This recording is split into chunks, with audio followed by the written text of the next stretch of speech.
Work Wonders podcast, brought to you by Asta HR, where we simplify the human side of business. I'm Angela. And I'm Susan. Let's dive into today's episode and find out what you've been wondering about. Today's episode is our last for this season and for this year. So we're going to take the opportunity to reflect on what's happened in 2023, not just for us, but in the wider world of work, and think ahead for 2024 and what we've got coming up. This is the Work Wonders podcast.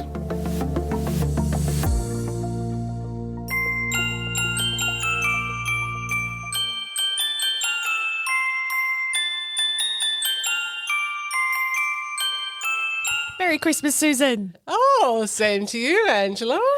So we're almost there. Christmas is upon us. We're nearly ready to go to the beach. I heard someone talking about the November disease. Oh, yeah? Tell me. Oh, it's like when you think, if I can just make it to Christmas, I'll survive. Yes. I've had thoughts like that. Then I can have a break. It's this crazy deadline, isn't it? We all think we need to get everything done before Christmas. Yeah, that's like January and February don't exist. Yeah. And when in fact they're really good times for getting stuff done. True. Talking about getting stuff done, we've got a lot done this year in 2023. It feels like it. Yeah. It feels like that the time's just flown by, but I know that it's been filled with a lot of things. We started our year with a brand new name and a brand new website and all that. And we are working together under Asta HR, which is really exciting. And as of the end of June, Balance at Work is no more. Yeah. So here we are, Asta HR. Quite the difference. Work Wonders podcast brought to you by Asta HR. That's it. That's it. Which is great. Yeah, it's been lots of fun and we've loved working together. So more of that to come.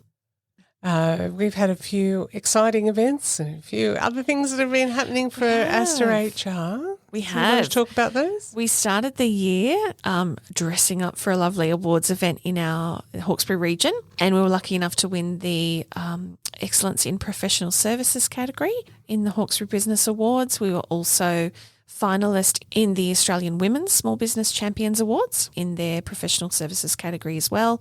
And just last weekend, we were also a finalist in the same professional services category in the Altitude Awards as well. So lots of awards that we've been part of. Yeah, keeps things interesting. And there's also a sense of accountability related to that as well, isn't it? Because it leads you to reflect on the business and it's a great opportunity what the to achievements have been. There's often also an independent judging panel that have a look at all your everything about your business, and it's quite an accomplishment to see that that's of value from eyes that aren't in it every day. And you and I have both been involved in various business community roles, I guess you would call it. That's right. Yeah, we both are involved in the chambers in our relevant areas. A couple of those. So we're talking about Penrith Chamber and Hawkesbury Chamber of Commerce. We are. Yes. So I took on a role as the secretary for the Hawkesbury Chamber of Commerce, and I know you've continued this year in facilitating one of the collective groups, that's the one. the fortnightly mastermind group. Yes, Penrith Chamber. Great to be part of those, and we've also been involved in lots of speaking engagements as well this year. So as we talked about in one of our last episodes, we were at a conference, the Women with Altitude conference this year. We also have spoken at the Alternative Board events. We've been asked to go and speak on their panel. Blue Mountain City Council. I think the point about all those mentions is not just to blow our trumpet, but to let you know that we are in touch with businesses. And, that's where we're getting a lot of our, inspiration from. Absolutely. Both trying to help businesses like yours, but also learning what the challenges are that everyone's facing at the moment. So talking about Asta HR and the podcast, we've done 21 episodes this year. We have. So I think that takes us over the 50 now in total. Oh, that was like our big milestone, wasn't it? Our big benchmark. Yeah. When we first started, we were told, well, once you make 50 episodes, then you can really say it's a thing. It's a thing now. So it's a thing now, everybody, and thank you for listening. And it's going to keep being a thing. Yeah, exactly. So we've settled on the 2 seasons a year, which seems to suit everybody well, including us being able to churn them out. Yeah. And how many downloads have we had now, Angela? The last time I checked, which was a short while ago, was 450 or over 450 Yeah. downloads. So I think that's pretty cool. Yeah.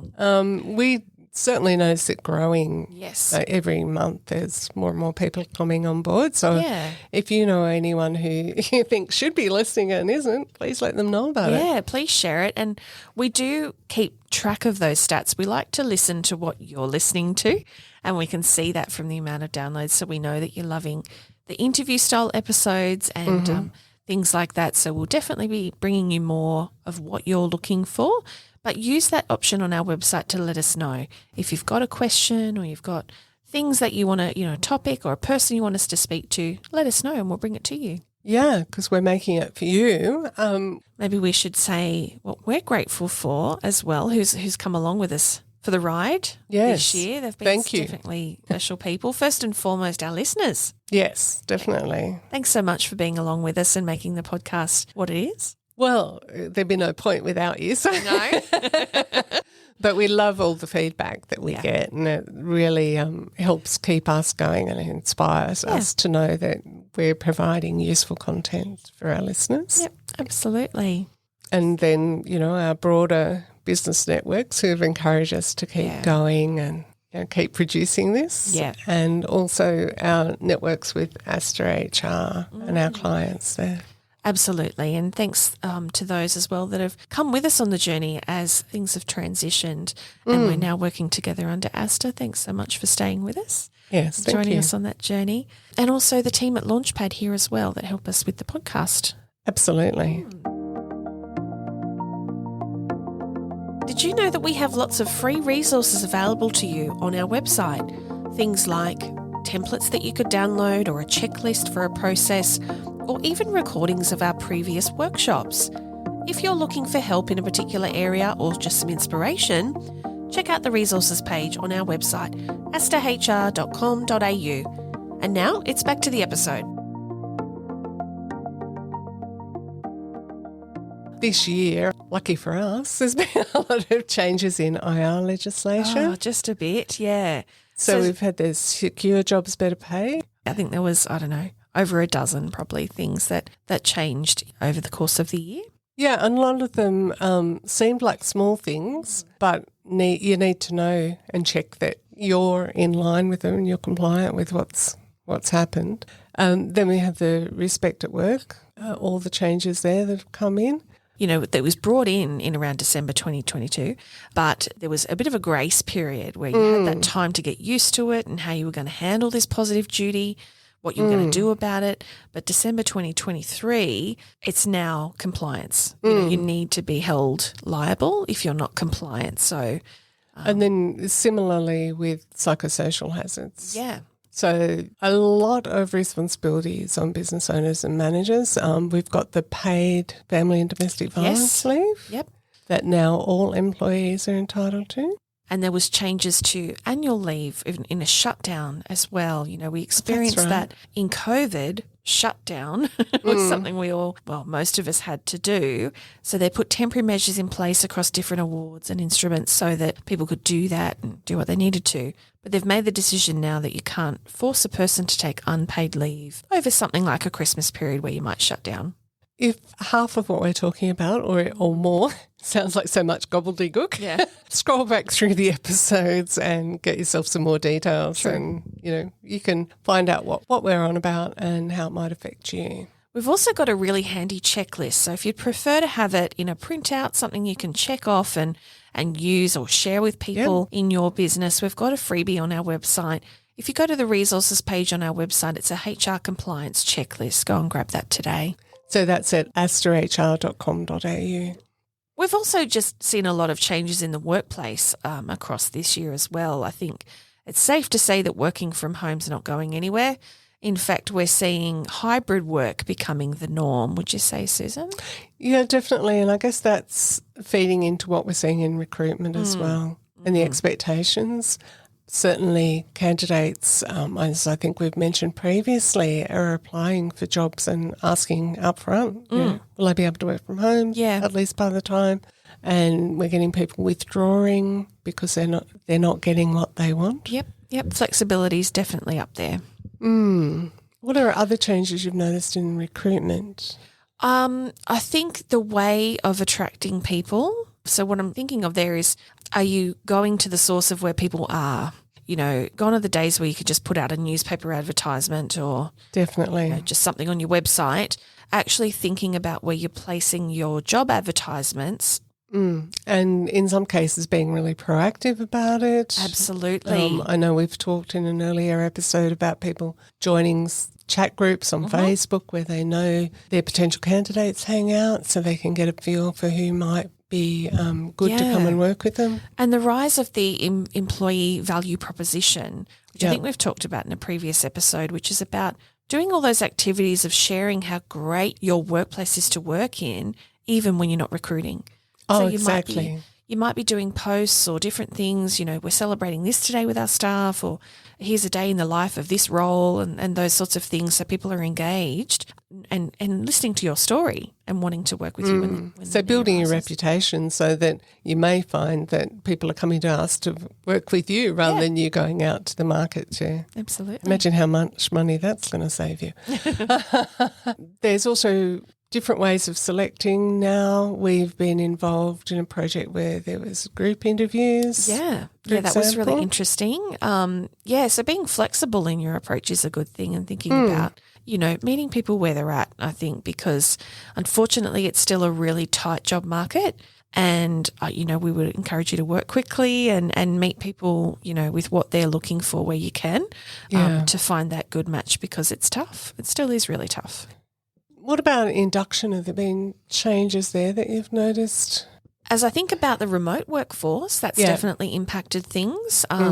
So I know of some clients that are using an online version that's bringing across everybody into the same platform. Finding different ways for that to work when you've got a hybrid workplace is different, and bringing elements of that into even the recruitment process, you might say, you know, that really early stage before someone even starts, giving them information at that point to keep them engaged. Because often there's that little window where you go, okay, the job's yours and you'll start in 2 weeks. Yeah, that's right. That's that kind of weird period of like, okay, but I'm still in the old job, you know, and keeping them engaged that way. Yeah, because there's many a, slip between cup and lip too sometimes, you know. Something more attractive comes along in that 2-week period and you haven't sold the job well enough. Yeah. All of this that we're talking about should be taken as a sign that you need to work on your retention as well. Oh, absolutely, yes. It's much cheaper to keep those you have than find someone new. So people are really tuned into the organisational values, the culture, you know, what's the organisation going to do for me, which is all part of the employee value proposition that you're talking about.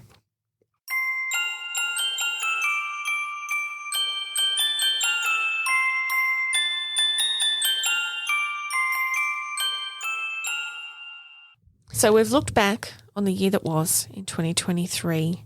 What's ahead in 2024, Susan? What is it? Can you tell me? Hang on, I'll just get out my crystal ball and I'll see if I can tell you. As you know, Angela, we refer to Gartner a bit you know, in some of our podcasts because they do some great research, and they have done a lot of research on what the business priorities are going to be in terms of HR in 2024. I still am having trouble saying 2024. You have to get used to that. So number one on the list, reported from thousands of people that they surveyed, was leadership and management development. And that is partly because the leaders and managers are going to be required to cope with more and more responsibility. Yeah. Higher and higher expectations from boards and shareholders and customers and everybody else. Yeah. And I'd add to that the idea of managing a hybrid workplace. We talked about that in one of our earlier episodes, and not just learning how to lead a team in the traditional sense, if you want to call it that, but now leading those that are absent from a workplace or virtual, or people that are actually there physically, and all those nuances that go with that. Yeah, so I'm sure many of our listeners will agree that there needs to be more of a focus on that leadership and management development piece. Number two on the list was organisational culture. Okay. So Probably that's again because of the workforce being so yeah. spread out. There's that, and just that need for connection. You know, people. The more connected we are, the less, the more disconnected we are. Yeah. So people needing to feel connected both to each other, but to some higher purpose. Yeah. Which work can provide. The third priority on the Gartner list was HR tech. Yes, so AI. Yeah, and also, using technology to do a lot of the grunt work, if you like, in terms of running an organisation on the people side. So yes, actually, I was reading sorry to cut you off, but I was reading a newsletter the other day around the software that we use for recruiting, and they're bringing AI into that to find ways that even recruitment can be streamlined using AI. Yeah. So it's not just AI, Angela. It is the buzzword at the moment. It is, isn't it?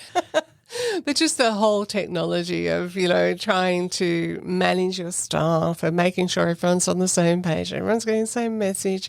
And that relates not just to the human resources side, the policies, the procedures, the recruitment, the retention, the performance management and all that side of thing, but also payroll and how that's managed. We're seeing more and more apps, people being able to do everything on their phone. Yeah. You, like me, can probably see drawbacks with that. Oh, yes. But there's some wonderful things too, like the integrations.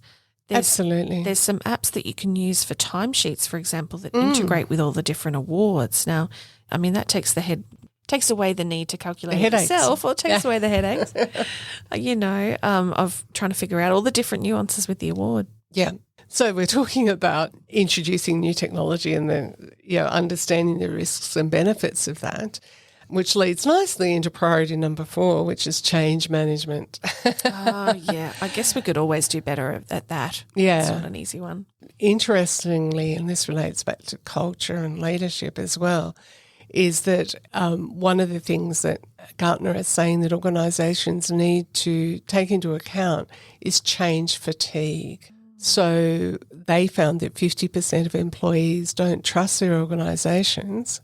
And part of that is the constant and layered change, so change upon change. Right. And what used to happen in the past was, okay, we're going to introduce A, and we go through the process of introducing A, and then that's done now, so let's do B. We may change B, but now we're getting changes A, B, C, D, E all happening at once. So it's a high expectation on people to deal with that.